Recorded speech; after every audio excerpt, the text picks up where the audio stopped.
Hello, कैसे हैं आप सब लोग बच्चों। चलिए आज की क्लास को हम करते हैं स्टार्ट। तो बच्चों, क्या आप सबको पता है कि जो हमारा देश भारत है उसका जो रूपांतर है वो बहुत ही ज़्यादा अद्भुत है। किस वजह से अद्भुत है, चलिए मैं आपको बताती हूँ। तो हमारे भारत देश में बच्चों आपको कई सारी चीज़ें जो है वो देखने को मिलेंगी। ठीक है, अब कौन कौन सी चीज़ें देखने को मिलेंगी आप पूछेंगे, तो चलिए मैं आपको बताती हूँ। जैसे कि महाद्वीप हो गए, ठीक है, द्वीप हो गए, ठीक है, रेगिस्तान हो गए, पर्वतें हो गई, पठार हो गए, मैदान हो गए, ठीक है, तटीय मैदान हो गए। तो ये कुछ सारी चीजें हमें अपने भारत में देखने को मिलती हैं, जिसकी वजह से जो उसका रूपांतर है वो बहुत ही अद्भुत है। अब आया बात समझ में। तो अब तो आपको समझ में आ गया होगा कि हम आज कौन सी अध्याय पढ़ने वाले हैं और कौन सी कक्षा के पढ़ने वाले हैं। तो आज हम बच्चों पढ़ने वाले हैं कक्षा 9वीं की दूसरी अध्याय भूगोल की, जिसका नाम है भारत का भौतिक स्वरूप। तो जो भी हमने अभी इनके बारे में जाना वो किस में आते हैं बच्चों, भारत के भौतिक स्वरूप में ही आते हैं। तो चलिए देरी नहीं करते हैं और करते हैं क्लास को स्टार्ट और देखते हैं कि आखिरकार आगे क्या क्या है। तो सबसे यहाँ पे पहले आपको प्रश्न पूछ रहा है, तो ये जो प्रश्न है चलिए एक बार पढ़ लेते हैं। विविध भौतिक विशेषताएं भारत के लिए किस प्रकार लाभप्रद है। तो इसका जो उत्तर है बच्चों आपको अगली स्लाइड्स में मिल जाएंगी।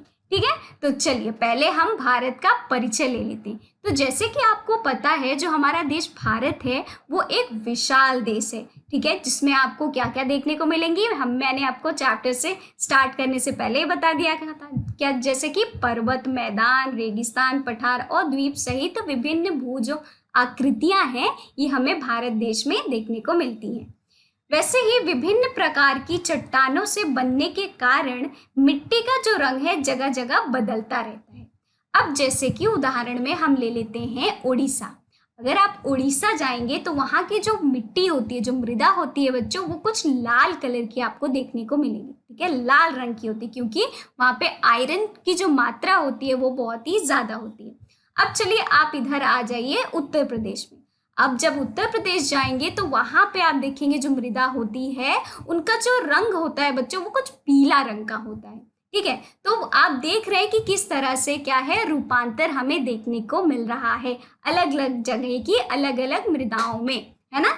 चलिए, भारत के भूभाग का निर्माण विभिन्न भूभागीय जो काल है उसमें हुआ था। विभिन्न भौतिक विशेषताओं के गठन को हम क्या कहते हैं बच्चों, प्लेट विवर्तनिकी के सिद्धांत, ठीक है, उसके आधार पे हम क्या कर सकते हैं, इसको समझा सकते हैं। आई बात समझ में। चलिए अब हम क्या देखेंगे, प्लेट विवर्तनिकी का जो सिद्धांत है अब हम उसके बारे में जानेंगे, ठीक है, जिसे हम अंग्रेजी में कहते हैं थ्योरी ऑफ प्लेट टेक्टोनिक्स। देखिए, जो हमारी पृथ्वी है बच्चों वो क्या की गई है, 3 भागों में उसे बांटा गया है, ठीक है, 3 हिस्सों में। तो सबसे पहला हिस्सा जो है बाहरी जो हिस्सा है, ठीक है, क्या है बच्चों, बाहरी हिस्सा। बाहरी जो हिस्सा है उसे हम क्या कहते हैं बच्चों, जल्दी सोचिए, उसे हम कहते हैं क्रस्ट। आई बात समझ में। अब उसके जो बीच वाला हिस्सा है, ठीक है, बीच वाला हिस्सा उसे हम क्या कहेंगे, बीच वाला हिस्सा क्या कहते हैं, सोच के बताइए, उसे हम कहते हैं मेंटल। ठीक है, अब जो उसके पूरे अंदर वाला हिस्सा है, ठीक है, अंदर वाला हिस्सा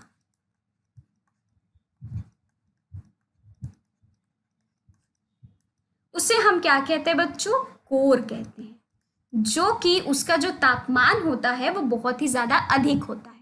अब मैं आपको ये क्यों समझा रही हूं, तो चलिए अब मैं आप सबको एक उदाहरण दूंगी, ठीक है, जिससे कि आपको अच्छी तरीके से ये जो कॉन्सेप्ट है समझ में आ जाए। ठीक, आप क्या करिए, एक ले लीजिए अंडा, ठीक है। अब देखिए उसकी जो बाहरी वाला जो हिस्सा है, बाहरी वाला हिस्सा क्या है बच्चों, वो है क्रस्ट, अगर आप पृथ्वी को देखें तो, ठीक है। अब जो उसके अंदर वाला जो बीच वाला जो सफेद सफेद दिखता है आपको वो क्या है, बीच वाला हिस्सा है। तो बीच वाला हिस्सा क्या हो गया बच्चों, मेंटल हो गया। और जो पूरे अंदर में रहता है, अंदर में एकदम पीला पीला जो कलर होता है वो क्या होता है बच्चों, कोर होता है। ठीक है, आई बात समझ में। अब क्या करिए, उसको आप किसी पदार्थ के साथ क्या करिए, उसको ठोक दीजिए। ठीक है, किसी भी चीज के साथ आप उसको ठोक दीजिए। अब आप उसमें क्या देखेंगे बच्चों, क्रैक आ गया, वो टूट गया है। ठीक है, उसका जो बाहरी हिस्सा है, जो छिलका है, वो टूट गया है ना। तो यही होता है बच्चों हमारे पृथ्वी के भी केस में। इतनी बात समझ में आई? तो ये उदाहरण देने का मेरा आपको समझाना था क्या बच्चों, प्लेट विवर्तनिकी का सब जो सिद्धांत है, इसीलिए मैंने आपको ये उदाहरण दिया है। तो जब वो टूट जाता है तो क्या होता है बच्चों, उसके अलग अलग जो हिस्से होते हैं वो हमें देखने को मिलते हैं, है ना। वो अलग अलग हिस्से हो जाते हैं तो वो दिखने लगते हैं। तो इसी प्रकार आप पृथ्वी में भी देखेंगे, पृथ्वी के जो अलग अलग हिस्से होते हैं, ठीक है, वो क्या होते हैं बच्चों, वो एक साथ जुड़ जाते हैं। और वो जुड़ने के बाद वो अच्छी तरीके से जब जुड़ जाते हैं तो उसी को हम क्या कहते हैं बच्चों, हम कहते हैं उसे प्लेट। इतनी बात समझ में? और जो कि वो होते हैं बच्चों, वो घूमते हैं, मतलब मूव करते हैं। आई बात समझ में? तो चलिए एक बार हम इसे पढ़ लेते हैं। तो प्लेट विवर्तनिकी के सिद्धांत के अनुसार भूपर्पटी, ठीक है, बनाने वाली 7 बड़ी और छोटी प्लेट चलती रहती है। 7 बड़ी प्लेटें और क्या होती है बच्चों, कुछ छोटी प्लेटें वो मूव करती है, जैसे कि मैंने आपको बताया। वो क्या होती है बच्चों, चलती रहती है, जिससे कि तनाव बन जाता है। उन प्लेटों के बीच में एक तनाव सा बन जाता है, ठीक है, पैदा हो जाता है। और इस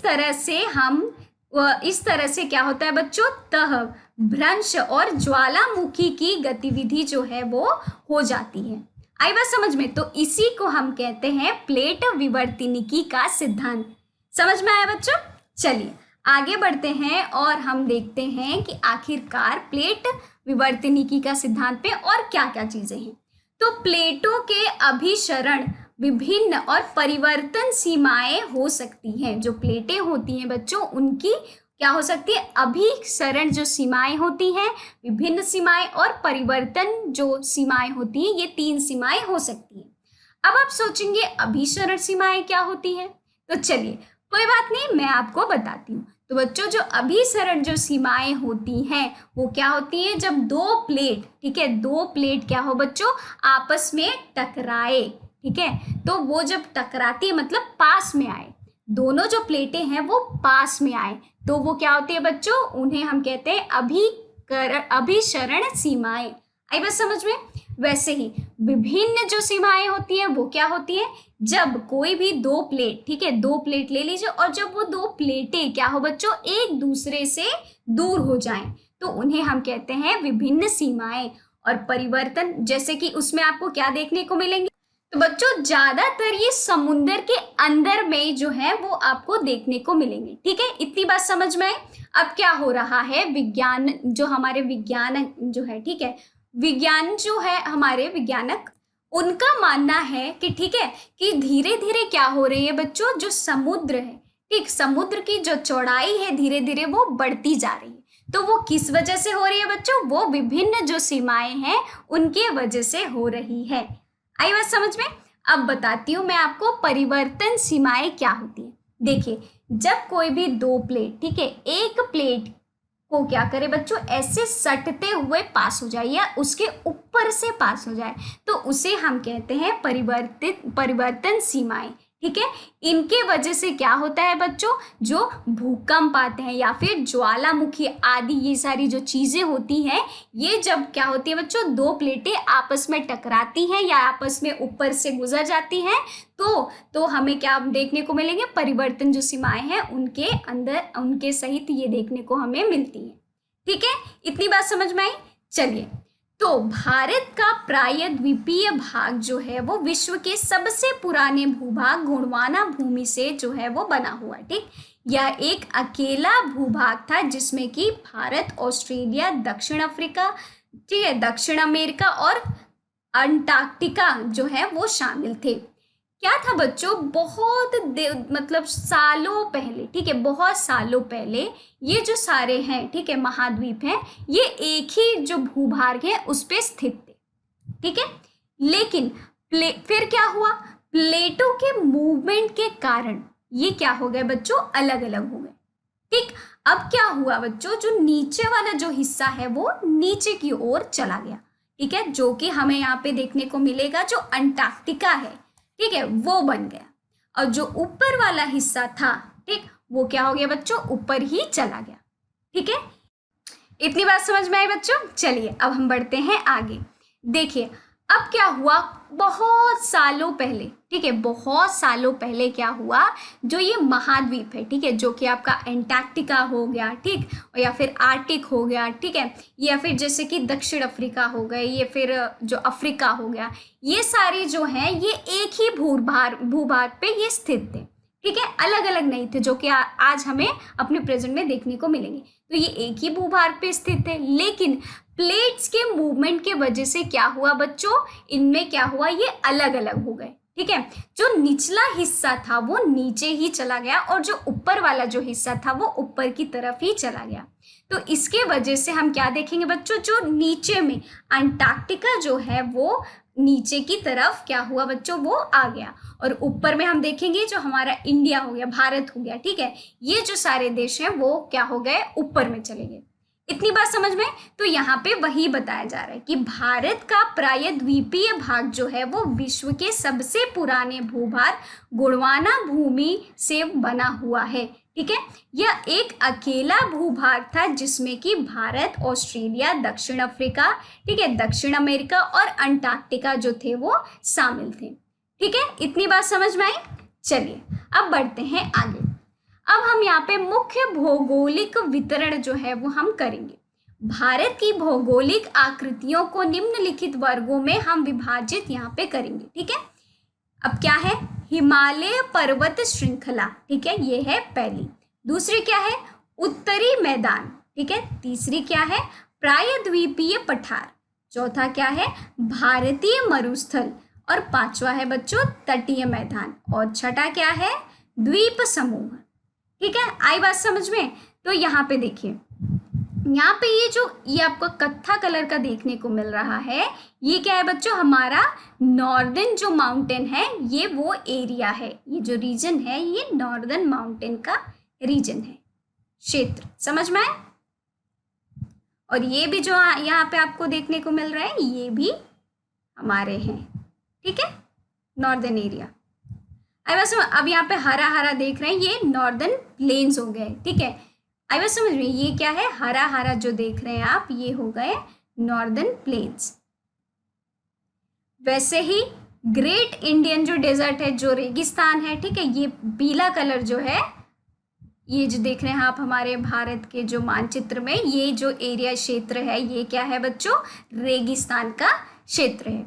अब ये जो आप यहाँ पे जो अधिक जो हरा देख रहे हैं, वो क्या है बच्चों, वो हमारा है जो कोस्टल जो प्लेन्स होते हैं।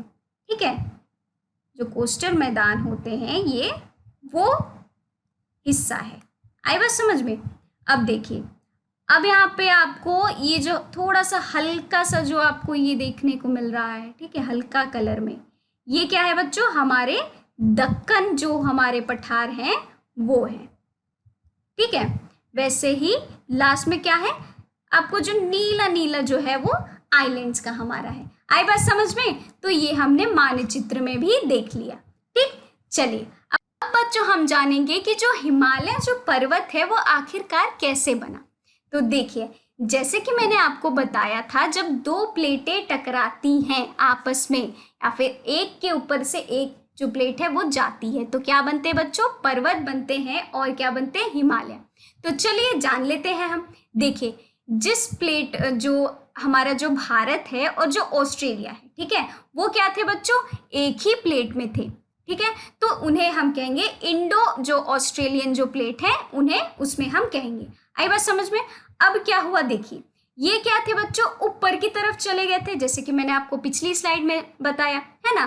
तो वहां पे ऊपर में पहले से ही एक प्लेट था जिसे हम कहेंगे यूरेशियन प्लेट। ठीक है, तो जब इंडो ऑस्ट्रेलियन जो प्लेट था बच्चों, वो जब ऊपर गए और ऊपर पहले से ही क्या था, यूरेशियन प्लेट था, तो दो प्लेटें क्या हुई बच्चों, आपस में वो टकरा गई, है ना। तो जब टकरा गई तो टकराने से क्या बनता है बच्चों, हमें पता है कि वो पर्वत बनते हैं या तो हिमालय बनते हैं। तो इसी प्रकार क्या हुआ था बच्चों, हिमालय जो था वो बना था। आई बात समझ में।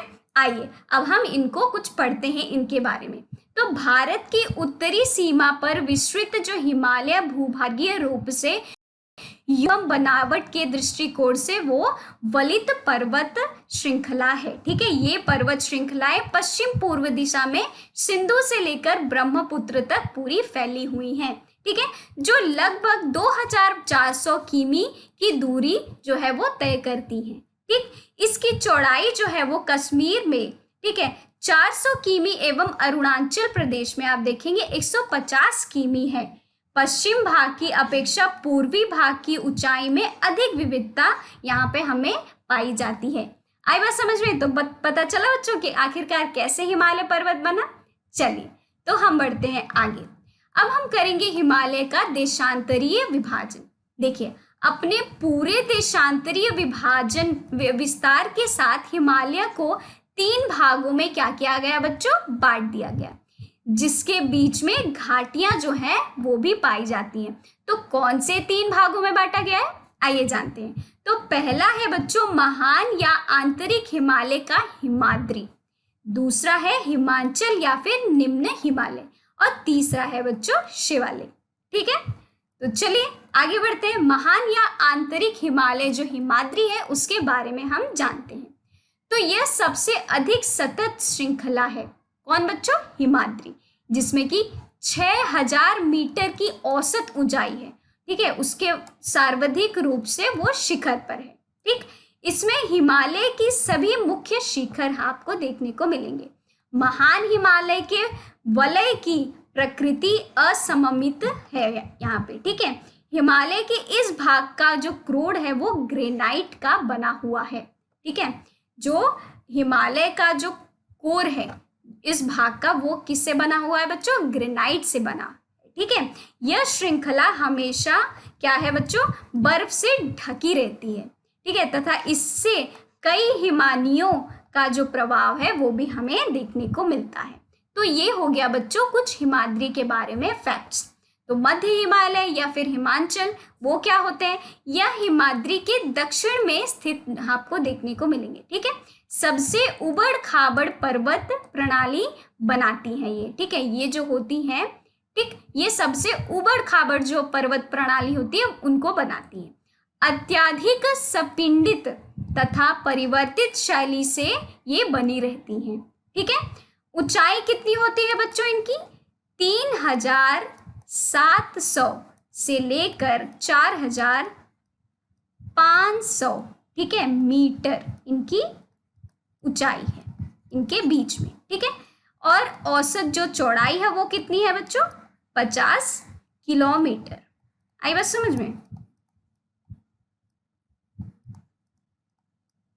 ठीक, अब देखिए, जबकि पीर पंजाल श्रृंखला सबसे लंबी तथा सबसे महत्वपूर्ण श्रृंखला है। कौन सी? पीर पंजाल। जो हमारी पीर जो पंजाल श्रृंखला है वो सबसे लंबी श्रृंखला है और सबसे महत्वपूर्ण श्रृंखला है। ठीक है, इसी श्रृंखला में कश्मीर की घाटी तथा हिमाचल के कागड़ा एवं कुल्लू की घाटियां जो है वो स्थित है। कुल्लू मनाली, ठीक है, इन्हीं घाटियों में ये स्थित है। ठीक है, कागड़ा और जो कुल्लू है। ठीक, यहाँ पे ये क्या है? हमारे एक तरह से पर्यटन स्थल है। ठीक है, इस क्षेत्र को पहाड़ी नगरों के लिए भी जाना जाता है। ठीक है, ये जो क्षेत्र है इसे हम पहाड़ी नगरों के लिए भी जानते हैं। अब हम पढ़ेंगे बच्चों तीसरे के बारे में, वो है शिवालिक। हिमालय की सबसे बाहरी श्रृंखला की जो चौड़ाई है वो 10 से 50 किमी तथा ऊंचाई कितनी है? 900 से लेकर 1100 मीटर के बीच में है। किससे? 900 से लेकर 1100 मीटर के बीच में है। ठीक है, अब देखिए, हिमालय की श्रृंखलाओं से नदियों द्वारा लाई गई घाटियां, ठीक है, वो बनी हुई हैं। निम्न हिमाचल तथा शिवालिक के बीच में स्थित लबनवत घाटी को दून, देहरादून, कोटिली दून और पाटली दून जो है उसके नाम से भी जाना जाता है। आई बात समझ में? किसके किसके नाम से बच्चों? देहरादून। ठीक है, इसको आप लिख लीजिए। और किसके नाम से? कोटली दून। और क्या? पाटली दून, ठीक है, इनके नाम से भी हम जानते हैं। इतनी बात समझ में आई? तो चलिए, हिमालय के पश्चिम से पूर्व का अब हम क्या करेंगे बच्चों? विभाजन करेंगे। जो हिमालय उसके पश्चिम से पूर्व की ओर तक हम क्या करेंगे? उनका विभाजन करेंगे। तो सबसे पहला क्या है? पंजाब हिमालय। हिमालय का वह भाग जो सतलुज एवं सिंधु के बीच में स्थित है, ठीक है, लेकिन पश्चिम से पूर्व तक क्रमशः इसे कश्मीर तथा हिमाचल हिमालय के नाम से भी जाना जाता है, ठीक है, वो है पंजाब हिमालय अपना, ठीक है। अब कुमाऊं हिमालय, हिमालय का वह भाग है जो कि सतलुज और काली नदियों के बीच में स्थित है। कौन सा बच्चों? कुमाऊं जो हिमालय है वो हमारे किसके किसके बीच में है बच्चों? सतलुज और काली नदियों के बीच में वो स्थित है। वैसे ही नेपाल हिमालय काली और तीस्ता नदियों के बीच में उनका जो भाग है आपको देखने को मिलेगा, ठीक है। असम में तीस्ता और दिहांग नदियों के बीच में उनका जो भाग है आपको देखने को मिलेगा, ठीक है। कौन सा भाग? असम हिमालय। आई बात समझ में? चलिए, अब हम देखेंगे पूर्वांचल या पूर्वी हिमालय क्या है। पूर्वांचल भारत की पर्वत श्रृंखलाएं ब्रह्मपुत्र हिमालय से सबसे पूर्वी सीमा वो बनाता है, ठीक है। वे ज्यादातर मजबूत बलुआ पत्थरों जो कि अवसादी शैल हैं और ये घने जंगलों से क्या है बच्चों? ढके हुए हैं, घने जंगलों से, ठीक है। इसमें पटकाई पहाड़ियां, नागा पहाड़ियां, मणिपुर पहाड़ियां और मिजो जो पहाड़ियां हैं वो भी शामिल हैं। कौन कौन सी? आइए एक बार लिख लेते हैं। कौन सी बच्चों? पटकाई पहाड़ियां, ठीक। आपको इसलिए मैं लिखाती हूँ बच्चों जिससे कि आपको थोड़ा सा क्या रहे वो याद हो जाए, ठीक है। नागा पहाड़ियां, और कौन सी है बच्चों? मणिपुर पहाड़ियां, मणिपुर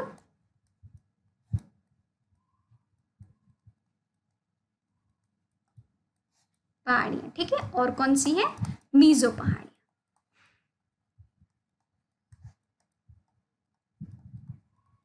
तो ये सब भी क्या है बच्चों? इनमें शामिल है। इतनी बात समझ में आई? चलिए, अब हिमालय के ऊंचे शिखर, अब हम यहाँ पे क्या करेंगे? देखेंगे कि हिमालय के सबसे ऊंचे शिखर से लेके उसके नीचे नीचे थोड़े थोड़े कम जो ऊंचे हैं शिखर, उनके बारे में। तो सबसे पहले कौन सा शिखर है बच्चों? वो है माउंट एवरेस्ट, ठीक है। माउंट एवरेस्ट कौन से देश में बच्चों? तो वो है हमारे पड़ोसी देश नेपाल में है, ठीक है, जिसकी ऊंचाई कितनी है? 8,848 मीटर, ठीक। वैसे ही कंचनजंगा कहाँ पे है बच्चों? वो हमारे ही देश में है, ठीक है, जो कि जिसकी ऊंचाई है 8,598 मीटर।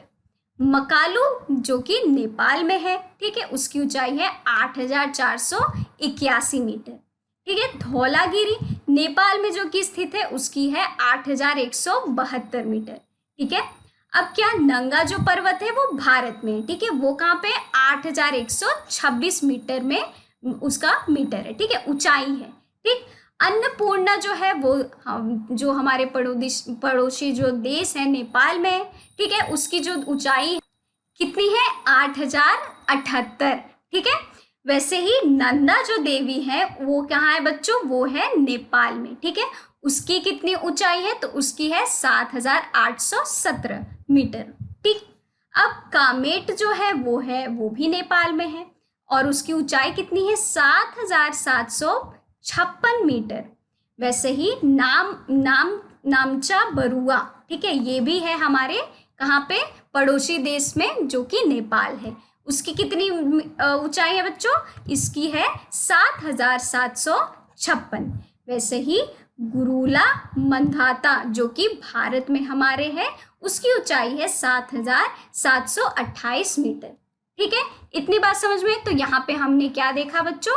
कितने सारे शिखर हैं जो कि किस किस देश में स्थित है और उनकी कितनी मीटर में ऊंचाई है, हमने उनके बारे में जाना। तो चलिए बच्चों, अब हम पढ़ेंगे उत्तरी मैदान और प्रायद्वीपीय पठार, ठीक है। कहाँ पाए जाते हैं, क्या होते हैं ये, आइए जानते हैं। तो उत्तरी जो मैदान होता है बच्चों, आप देख रहे कुछ इस रीजन में आपको देखने को मिलेंगे, ठीक है। इस रीजन में, जो उत्तरी जो पठार है, ठीक। अब क्या होता है, जो हिमालय ये बनते कैसे हैं वो मैं आपको बता रही हूँ। हिमालय से क्या होते हैं बच्चों, जो नदियां होती हैं, ठीक है, वो क्या करती हैं, डिपॉजिट लाती हैं अपने साथ, ठीक है, और वो क्या कर देती है, नॉर्दर्न प्लेन में वहां पे छोड़ देती है, ठीक है, वहां पे वो डिपॉजिट रह जाते हैं। ये जो प्रोसेस है वो सालों दर सालों ऐसे चलता रहता है, तो वो जो डिपॉजिट है सारा जमा होते जाता है, ठीक है। तो उसी से बनता है उत्तरी मैदान, ठीक है, जिसे हम कहते हैं नॉर्दर्न प्लेन्स। आई बात समझ में।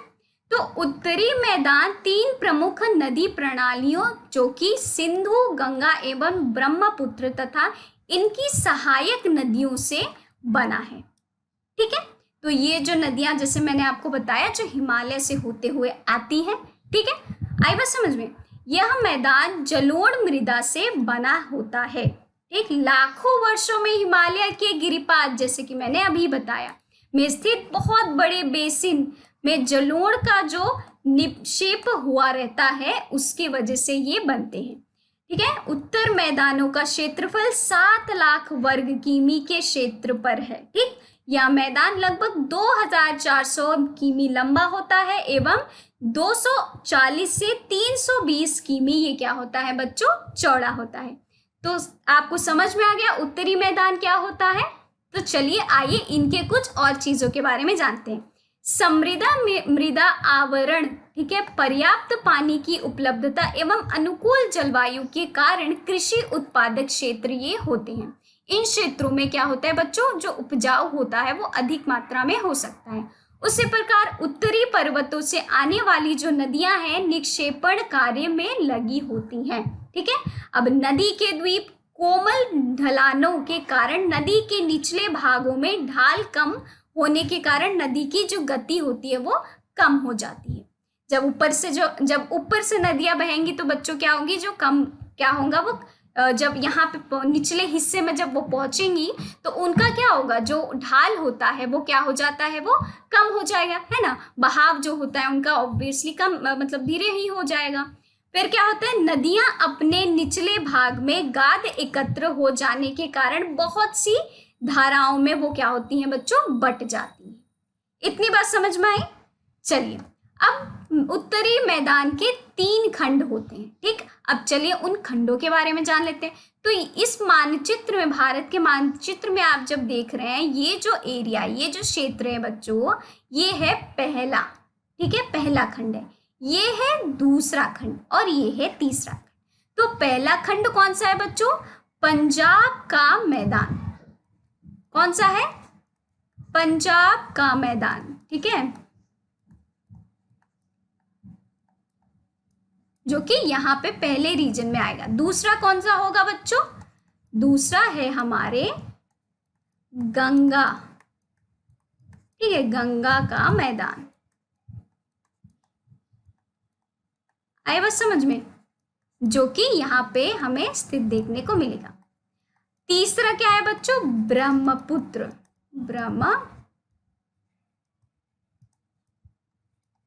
ब्रह्मपुत्र का मैदान, ठीक,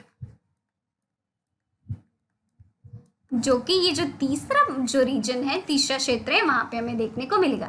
तो आइए जान लेते हैं इन मैदानों के भी बारे में। सिंधु और उसकी सहायक नदियों द्वारा ये निर्मित होती है, ठीक। मैदान के इस भाग को दो आब, मतलब 2 नदियों के बीच जो स्थित भूमि है उनका स्वरूप ये दिया जाता है, ठीक है। अब क्या है, गंगा का मैदान घग्गर और तीस्ता नदियों, जो कि हरियाणा, दिल्ली, यूपी, बिहार, झारखंड के कुछ भाग और पश्चिम बंगाल में फैली हुई है, ठीक है। वैसे ब्रह्मपुत्र का मैदान मुख्य रूप से असम और पश्चिम बंगाल में ये स्थित है। इतनी बात समझ में आई। चलिए अब आकृतियों में विभिन्नता के आधार पर मैदानों का विभाजन जो है वो किया गया है। तो आइए जानते हैं। उत्तरी मैदान समतल नहीं है, ठीक है, जो उत्तरी मैदान है बच्चों वो समतल नहीं है, मतलब फ्लैट नहीं है। इन विस्तृत मैदानों की भौगोलिक आकृतियों में भी विविधता आपको देखने को मिलेगी। आकृति विभिन्नता के आधार पर उत्तरी मैदानों को 4 भागों में क्या किया गया है, विभाजित किया गया है। ठीक है, तो सबसे पहला कौन है, भावर। ठीक है, इनमें नदियां पर्वतों से नीचे उतरते समय शिवालिक की ढाल पर 8 से 16 किमी के चौड़े पट्टी में गुटिका का निष्पेषण करती हैं। ठीक, सभी सरिताएं इस भाबर पट्टी में विलुप्त हो जाती हैं। तो जितनी भी सरिताएं होती हैं बच्चों, इन भाबर पट्टी में क्या होती हैं, वो विलुप्त हो जाती है, मतलब गुम जाती है। ठीक, अब हम आते हैं दूसरे में, जिसका नाम है तराई। भाबर के बगल में वन्य जीवों और जंगलों के साथ एक गीला और दलदली क्षेत्र जो है वो हमें देखने को मिलेगा। ठीक, अब भांगर में आते हैं, जो कि तीसरा है। उत्तरी मैदान का सबसे विशालतम भाग पुराना जलोढ़ का बना है। उत्तरी मैदान का सबसे जो विशालतम जो भाग है बच्चों, वो पुराने जलोढ़ से वो बना हुआ है। ठीक है, वे नदियों के बाढ़ वाले मैदान के ऊपर स्थित हैं। नदियों के जो बाढ़ वाले जो मैदान है वहां पे वो स्थित पाए जाएंगे तथा वैदिक जैसी आकृति प्रदर्शित करती है। ठीक है, वेदिका जैसे। इस क्षेत्र की मृदा में चूनेदार निक्षेप पाए जाते हैं, जिसे कि स्थानीय भाषा में कंकड़ भी कहा जाता है। ठीक है, कंकड़ जो होते हैं, हमने देखे ना नदियों में कंकड़ है, तो वे पाए जाते हैं इनमें। ठीक है, अब खादर क्या है, बाढ़ वाले मैदान के नए तथा युवा निक्षेपों को खादर कहा जाता है। बाढ़ वाले जो मैदान के नए तथा युवा निक्षेपों को हम क्या कहते हैं बच्चों, खादर कहते हैं। ठीक, इनका लगभग प्रत्येक वर्ष पुनः निर्माण होता है। ठीक, खेती के लिए ये क्या होते हैं बच्चों, आदर्श होते हैं, मतलब खेती जो इनमें अच्छी तरीके से की जाती है। ठीक है, अब प्रायद्वीपीय जो पठार होते हैं वो क्या होते हैं, आइए जान लेते हैं। तो प्रायद्वीपीय पठार एक मेज की आकृति वाला जो स्थल होता है, जो कि पुराने क्रस्टलीय, आग्नेय तथा रूपांतरित शैल से बना हुआ है। ठीक है, अब देखिए, यह गोंडवाना भूमि के टूटने एवं अपवाह के कारण बना था। जब गोंडवाना, जैसे मैंने आपको बताया था ना, ऊपरी का जो हिस्सा था वो ऊपरी हो गया, प्लेट के मूवमेंट की वजह से क्या हो गया बच्चों, टूट गया है ना वो सब। तो ऊपरी जो हिस्सा था वो ऊपर चला गया और नीचे वाला नीचे आ गया। तो उसकी टूटने, गोंडवाना जो भूमि थी, ठीक है, उसके टूटने की वजह से और अपवाह की वजह से ये बना था। ठीक, इसके 2 भाग हैं, एक है मध्य उच्च भूमि और दूसरा है दक्कन का पठार। तो ये जो मध्य उच्च जो भूमि होती है बच्चों, ये इस क्षेत्र में आपको देखने को मिलेगी। ठीक, और उसके बाद ये जो निचला हिस्सा है बच्चों, ये है आपका दक्कन का पठार। ठीक है, इसके बारे में अच्छे से हम आगे पढ़ेंगे। मध्य उच्च जो भूमि होती है वो आखिरकार कहाँ से उत्पन्न होती है, कहाँ से आई हुई, क्या कैन में है, आइए जानते हैं। तो नर्मदा नदी के उत्तर में मलवा के पठार अधिकतर भागों पर वो फैला हुआ है। ठीक है, कौन फैला हुआ है, मध्य उच्च जो भूमि है वो फैली हुई है। विंध्य श्रृंखला दक्षिण में सतपूर्णा श्रृंखला तथा उत्तर पश्चिम में अरावली से क्या है बच्चों, घिरी हुई है। पश्चिम में यह धीरे धीरे राजस्थान के बलुई तथा पथरीले मरुस्थल से वो क्या करती है, जाके मिल जाती है। ठीक, दक्षिण पश्चिम से उत्तर पूर्व की तरफ ये बनने वाली जो नदियां हैं, जो कि चंबल, सिंधु, बेतवा और केन जो है, उनमें ये जाके मिल जाती है। ठीक है, इस पठार के पूर्व विस्तार को स्थानीय रूप से बुंदेलखंड तथा बघेलखंड के नाम से भी जाना जाता है। इसके और पूर्व के विस्तार को दामोदर नदी द्वारा अपवाहित छोटा नागपुर पठार जो है वो दर्शाता है। आई बात समझ में इतनी? चलिए अब देखिए, जैसे कि मैंने आपको बताया था, ये क्या है बच्चों, हमारा क्या है, मध्य उच्च भूमि है। ठीक है, जो कि मैंने आपको पिछले स्लाइड में जो एक हमारा भारत का जो मानचित्र था उसमें मैंने आपको बताया था। और ये जो नीचे का पार्ट है, ये सारा क्या है बच्चों, अपना डक्कन प्लेटू है। ठीक है, डक्कन का पठार है अपना।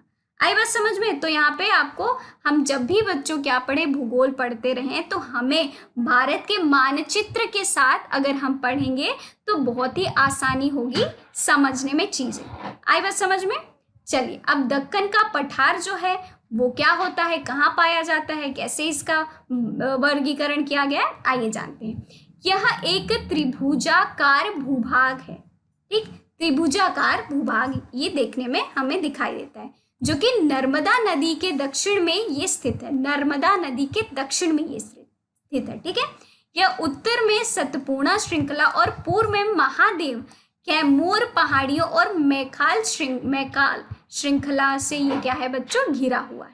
ठीक, यह पश्चिम में ऊंचा और पूर्व की ओर कम ढाल वाला होता है। पश्चिम में ऊंचा होता है और पूर्व की ओर ये कम ढाल वाला होता है।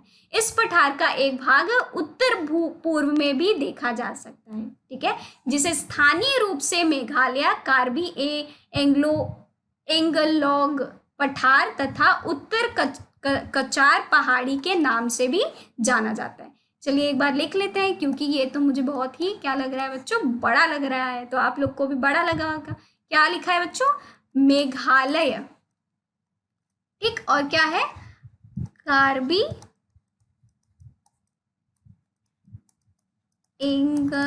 एंगलोंग पठार। ठीक है, तथा उत्तर कचार पहाड़ी। ठीक है, इनके नाम से वहां पे जाना जाता है। आई बात समझ में।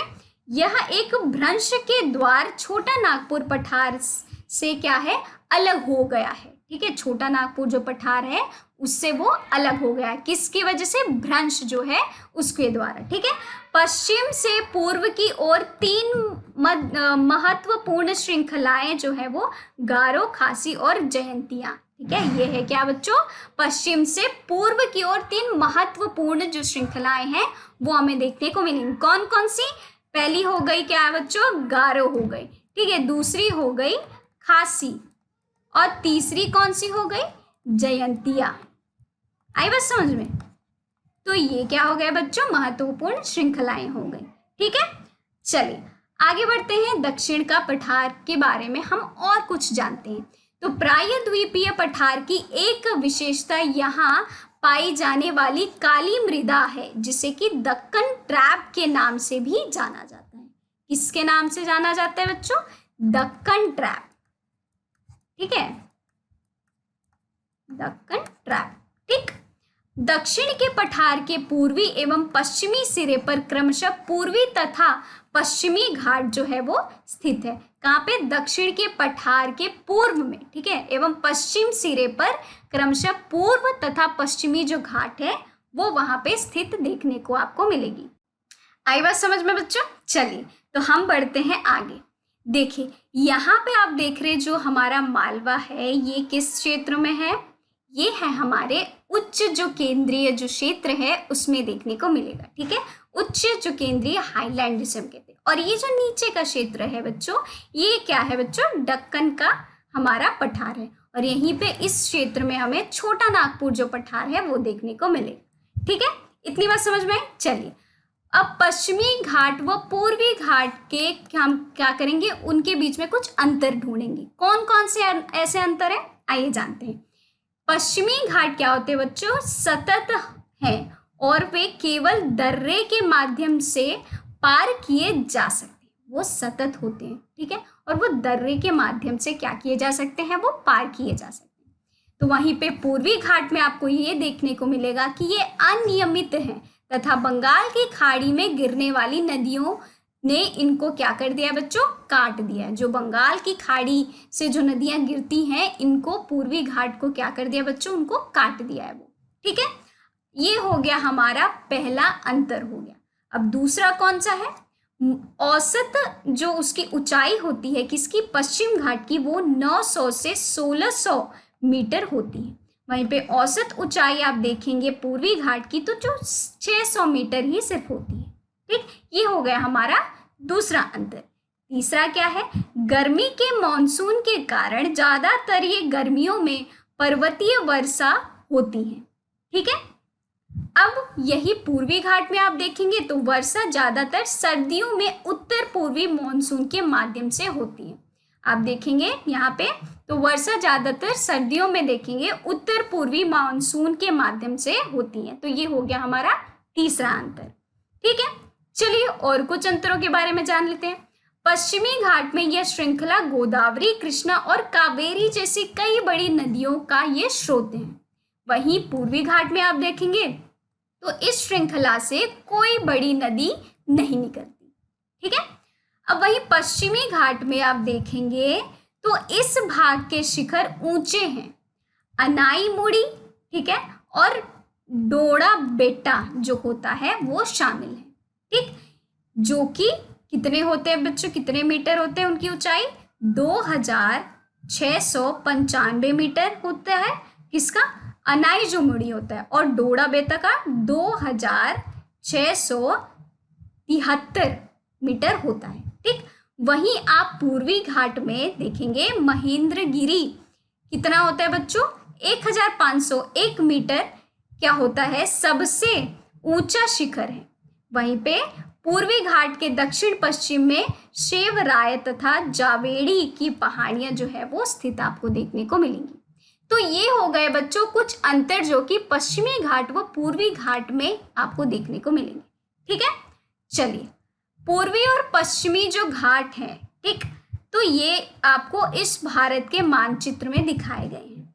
ठीक है, ये देखिए, ये जो है बच्चों ये हमारा कौन सा है, देख रहे हैं आप? ये देखिए यहाँ पे मैं आपको दिखा रही हूँ, ये वाला जो हिस्सा है ये क्या है बच्चों, जल्दी बताइए। तो ये हमारा पश्चिमी जो घाट है वो है, और वहीं पे ये जो पीला रंग में आप देख रहे हैं बच्चों, जो आपको दिखाया जा रहा है भारत के मानचित्र का, ये हमारा पूर्वी घाट है। इतनी बात समझ में आई? तो ये आपको 2 दिखा दिए गए हैं भारत के मानचित्र में, जिससे कि आपको दिक्कत कोई ना हो। ठीक है, तो चलिए बच्चों आज की क्लास को हम यहीं पे करते हैं समाप्त। मिलते हैं हम अपनी अगली कक्षा में और पढ़ते हैं और करते हैं इस अध्याय को समाप्त। ठीक है, तो चलिए तब तक के लिए आप इस अध्याय को अच्छी तरीके से क्या करिए बच्चों, रिवाइज और दोहराते रहिए। ठीक है, चलिए।